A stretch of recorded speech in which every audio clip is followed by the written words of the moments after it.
Magic cartoon series. Shivapur नामक एक छोटे से गांव में प्रीति नाम की एक 15 साल की लड़की थी जो अपने माता पिता की बहुत लाडली थी और उसके माता पिता भी उससे बहुत प्रेम करते थे। जब एक दिन माँ, तुम कहाँ जा रही हो? प्रीति, मैं कुएं से पानी भरने जा रही हूँ।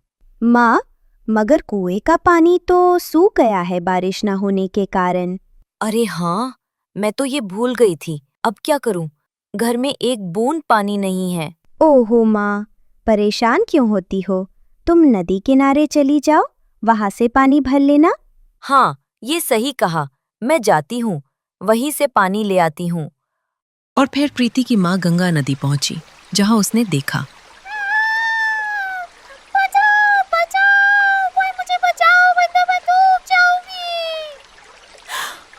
अरे, ये लड़की तो इस नदी में डूब रही है।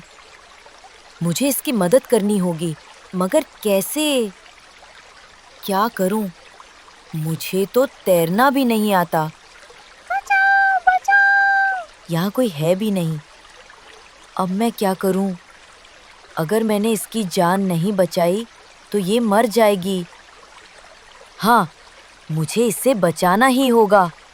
और फिर प्रीति की माँ बिना सोचे उस लड़की को बचाने के लिए गंगा नदी में कूद चुकी थी और उस लड़की को बचाते हुए खुद डूबकर मर चुकी थी। और जब ये खबर प्रीति के पास पहुंची तो वो रोने लगी।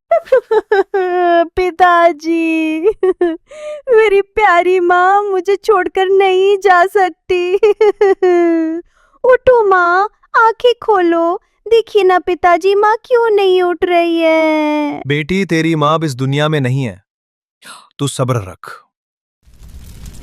और फिर कुछ ही देर में प्रीति की माँ का अंतिम संस्कार हो चुका था, जबकि प्रीति दिन रात अब अपनी माँ के एक लौते कंगन को देखती और उसे याद करने लगी थी। दूसरी तरफ गांव में अलग ही माहौल था। अरे राजू, इस बार तुम अपने पूरे खेत में बीजों को बो रहे हो, क्या बात है? हाँ गिरजू भाई, क्योंकि मैं सोच रहा हूं इस बार ज्यादा फसल उगाकर ज्यादा पैसे निकाल लूं। क्योंकि बिटिया का विवाह करना है तो पैसों की जरूरत तो पड़ेगी ही। हाँ सही बात है, मगर इतने बड़े खेत में सिंचाई कैसे करोगे? अरे गिरजू भाई, इसमें सोचने वाली क्या बात है। अभी जैसे तैसे करके नदी के पानी से सिंचाई कर दूंगा। फिर तो कुछ दिनों में बरसात शुरू हो जाएगी, तब तो पानी की कोई दिक्कत ही नहीं होगी। हाँ भाई, ये अच्छी बात कही तुमने। वैसे हमारे गांव की ये अच्छी बात है कि हमें ज्यादा बरसात का इंतजार नहीं करना पड़ता। हाँ भाई, ये सही कहा।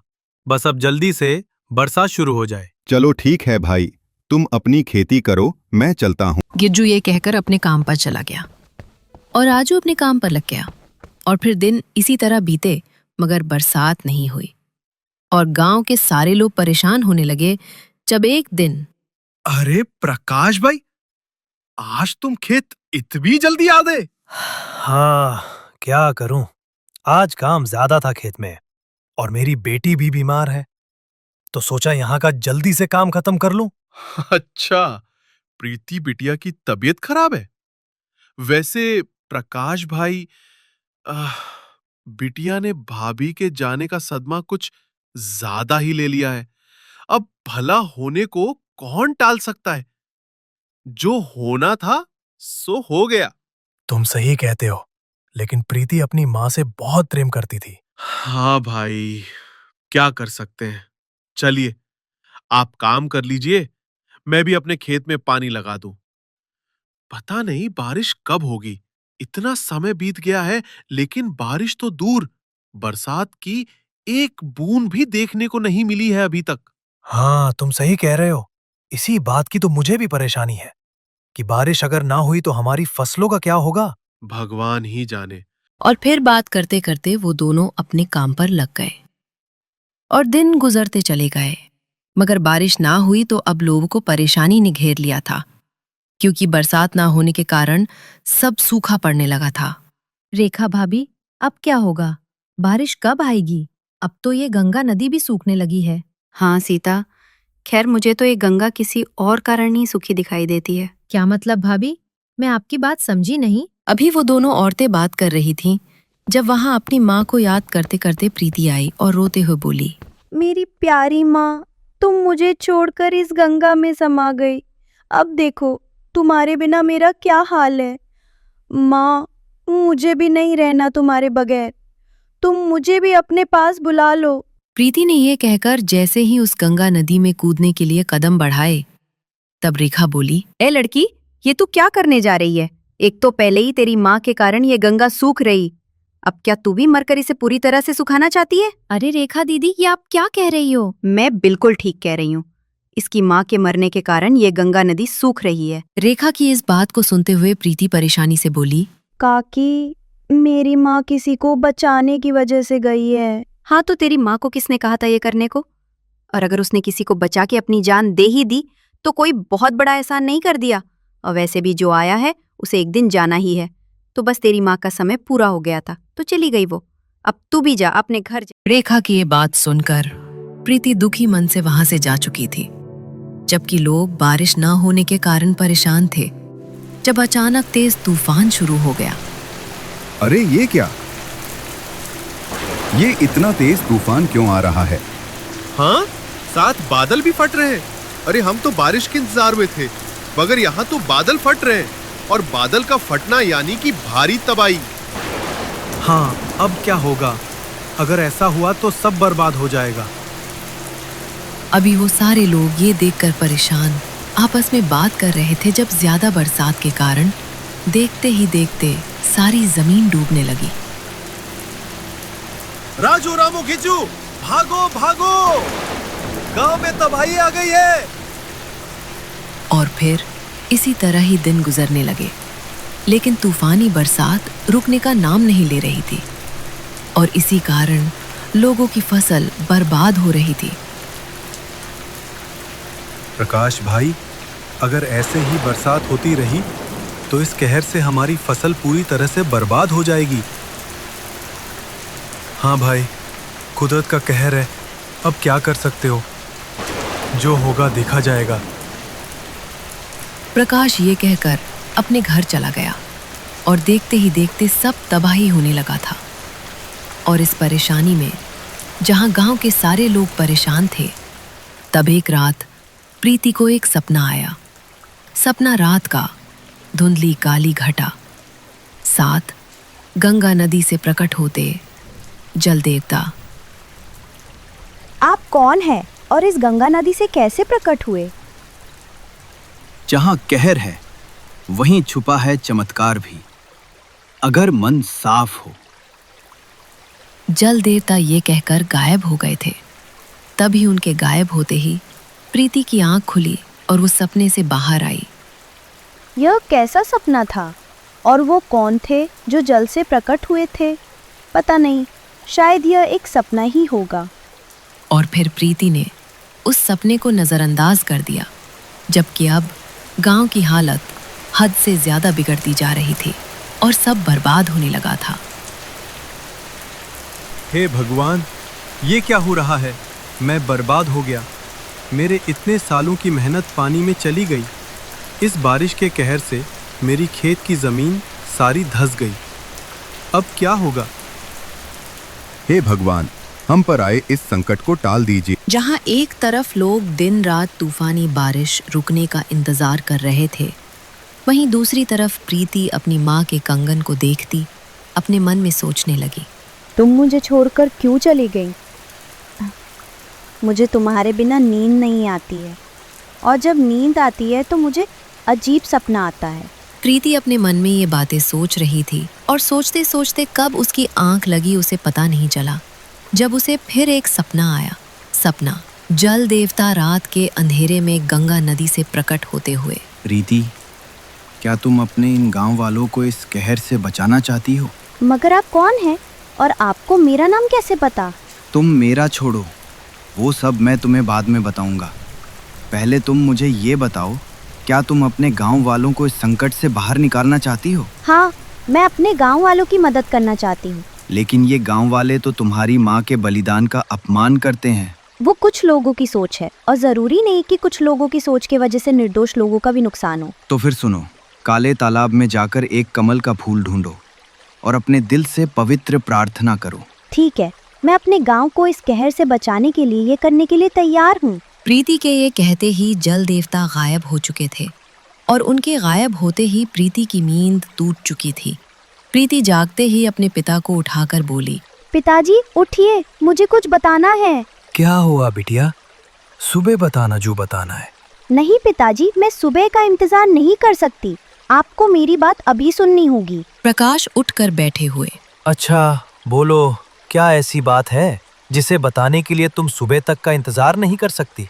पिताजी, अभी मैंने एक सपना देखा, और अभी ही नहीं, लगभग मैं कई दिनों से एक सपना देख रही हूँ जिसमें मुझे पानी से कोई प्रकट होते हैं और वो मुझे कहते हैं। और फिर प्रीति ये कहकर अपने सपने के बारे में सारी बात बताने लगी, जिसे सुनकर प्रकाश बोला, अच्छा ये तो वाकई कोई रहस्यमय शक्ति लगती है। ऐसा करते हैं, हम दोनों उस काले तालाब के पास जाकर देखते हैं, हो सकता है वाकई बात सच हो। हाँ पिताजी, हमें चलना चाहिए। और फिर प्रीति और प्रकाश एक दूसरे के साथ उस काले पुराने तालाब तक गए, जहाँ वाकई में कमल का फूल चमक रहा था। पिताजी, वो रहा कमल का फूल, इसका मतलब वो सपना सच था। हाँ बेटी, अब ऐसा करो, जाओ तुम इस कमल के फूल को निकाल लो। जी पिताजी, मगर मैं उस फूल तक कैसे पहुँचूं? वो फूल तो बहुत दूर है। हाँ बेटी, बात तो सही है तुम्हारी। अभी प्रकाश प्रीति से ये कह रहा था कि जब अचानक एक आवाज आई, अगर ये कमल का फूल चाहिए तो तुम्हें एक शर्त को पूरा करना होगा। शर्त? कैसी शर्त? तुम्हें इस काले तालाब में अपनी एक कीमती चीज डालनी होगी। क्या कीमती चीज? मगर मेरे पास तो ऐसी कोई कीमती चीज नहीं है, सिवाय मेरी माँ के इस कंगन के। लेकिन ये कोई कीमती चीज नहीं है जिसे इस तालाब में डाला जाए। मैंने कहा जो तुम्हारे लिए कीमती है वो तुम इस तालाब में डालो। तो इसका मतलब मेरे पास सिर्फ मेरी माँ के दिए कंगन ही हैं जो मेरे लिए कीमती हैं। इसका मतलब मुझे डालना होगा। तुम चाहो तो यहाँ से लौट भी सकती हो।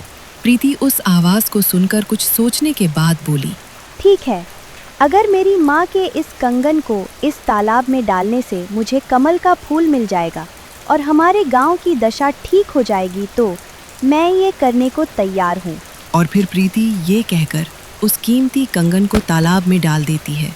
तभी अचानक वही जल देवता प्रकट होकर बोले, आखिरकार तुमने कर दिखाया पुत्री। आप तो वही है जो मेरे सपने में आते थे, मगर आप है कौन? मैं गंगा नदी का जल देवता हूँ और मैं तुम्हारी कीमती चीज मांगकर तुम्हारी परीक्षा ले रहा था। परीक्षा? कैसी परीक्षा? मैं समझी नहीं जल देवता। मैं जानता हूँ तुम्हारी माँ की मृत्यु किसी की जान बचाने में हुई है और लोगों ने तुम्हारी माँ का एहसान मानने के बजाय उनका तिरस्कार किया। इसलिए मैंने जानबूझकर इस गांव वालों पर बारिश का कहर लाया, जिससे गांव के लोग परेशान हों, मगर फिर भी उन्हें कोई एहसास नहीं हुआ। इसका मतलब आप जल देवता हैं और मेरी माँ के बारे में सब जानते हैं। अभी प्रीति जल देवता से ये कह रही थी जब अचानक काले तालाब के पास तेज रोशनी देखी गई। अरे भाइयों देखो, ये वहां से रोशनी कैसे आ रही है? हाँ भाई चलो देखते हैं। चलो सब वहां चलकर देखते हैं आखिर बात क्या है। और फिर सब रोशनी देखकर उसी जगह गए जहां जल देवता प्रीति से बात कर रहे थे। अरे ये तो जल महाराज हैं, भला ये इस प्रीति से क्या कह रहे हैं? पता नहीं। अभी वो सब गांव वाले देख ही रहे थे जब जल देवता बोले, देखो गांव वालों, इस बच्ची से सीखो जिसने बिना लालच के सबकी मदद की है। अगर ये इस काले तालाब में अपनी माँ के कीमती कंगन न डालती तो मैं कभी इसे ये कमल का फूल नहीं देता। और अब मैं तुम्हें वरदान देता हूँ पुत्री कि मेरी इस गंगा नदी में डूबकर तुम्हारी माँ की मृत्यु हुई थी तो मैं उन्हें जीवित होने का वरदान देता हूँ। और फिर जल देवता के वरदान देते ही प्रीति की माँ दोबारा जीवित हो चुकी थी। जब प्रीति बोली, माँ तुम आ गई वापस, मैंने तुम्हारा बहुत इंतजार किया माँ, मेरी प्यारी माँ, तुम्हारे बिना जीना बहुत मुश्किल था माँ। और फिर प्रीति अपनी माँ से प्यार दुलार करते हुए अचानक दोबारा बोली, जल देवता, आपने मुझे मेरी माँ वापस कर दी, आपका बहुत बहुत धन्यवाद। लेकिन एक और एहसान कर दीजिए हम पर। कैसा एहसान? मेरे गांव में दोबारा से सब कुछ पहले जैसा ठीक कर दीजिए। ये सब मेरे अपने हैं, मैं इन्हें दुख और परेशानी में नहीं देख सकती हूँ। देखा गांव वालों, इस छोटी सी बच्ची ने तुम लोगों के बारे में भी सोचा, इसलिए मैं इसकी अच्छाई से प्रसन्न होकर इसकी ये कामना भी पूरी कर देता हूँ। और फिर जल देवता के कहते ही गांव में तूफान, तेज बारिश और बिजली की गड़गड़ाहट बंद हो गई और सब कुछ पहले जैसा शांत हो गया। जब गांव वाले बोले, हमें माफ कर दो प्रीति, हमने तुम्हारी माँ का कभी एहसान नहीं माना। हाँ बेटी, तुमने ये साबित कर दिया कि तुम छोटी होकर भी हम जैसे बड़ों को इंसानियत सिखा दई। हाँ प्रीति, अगर आज तुम न होती तो शायद हम सब हमेशा के लिए बर्बाद हो चुके होते। प्रीति बेटा, मुझे माफ कर दो। मैंने उस दिन तुम्हारी माँ के खिलाफ बहुत गलत बातें कही थी। मुझे ऐसा नहीं कहना चाहिए था, इसलिए तुम मुझे माफ कर दो। अरे कोई बात नहीं, आप सब मेरे अपने हैं और गलती तो इंसान से ही होती है। मैं आप में से किसी को बुरा नहीं समझती। आप सब मेरे लिए एक समान हैं, इसलिए आप सब मेरे परिवार हैं। और फिर प्रीति के माफ करने पर सारे गांव में हर तरफ प्रीति की वाहवाही होने लगी। उसकी समझदारी और अच्छाई के कारण गांव पहले जैसा खुशहाल हो गया। लोग समझते हैं कि किसी की मदद करने से कुछ नहीं होता, लेकिन किसी की एक छोटी सी मदद किसी का जीवन संवार सकती है। हमेशा हमें एक दूसरे की मदद करनी चाहिए, किसी के एहसास को भूलना नहीं चाहिए।